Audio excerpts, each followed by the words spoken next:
main thing that I think legislation can really help us with to coordinate with this is really an information campaign. Because one thing that we've noticed is that a lot of people do not know the existing parental controls that are already in place.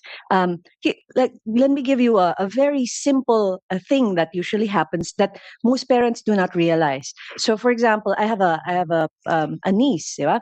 And usually a lot of parents, they're actually very very responsible when it comes to their children. They would tell them, "Oh, sige, you're 8 years old. Let's say you're 6 years old. Wala ka munang accounts. No Roblox or anything."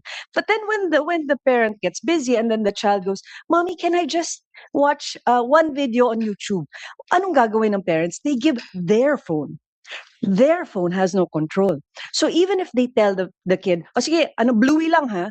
But since there are like suggestions, and these suggestions are not for the kids, it's for the parent, lumalabas yung mga content that they do not or should not see. And yung nga, I don't blame parents for that kasi hindi naman natin naiisip yun, di ba? We don't realize that. Pero I think the first step talaga would be education.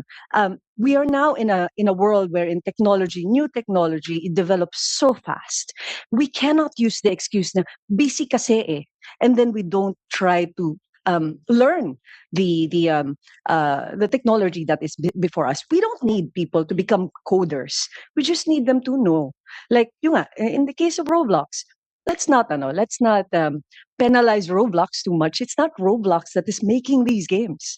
It's not Roblox that are telling these children to do these. It's third party inside Roblox. So, di ba, the approach will be a little different. So I think that's the first thing. It's really education. And when I say education, this is both on the side of the parents as well as children, which is great because DepEd is here. I'd like to propose this idea, if it is possible, to actually implement classes or subjects inside elementary, high school children on how to navigate in the digital world.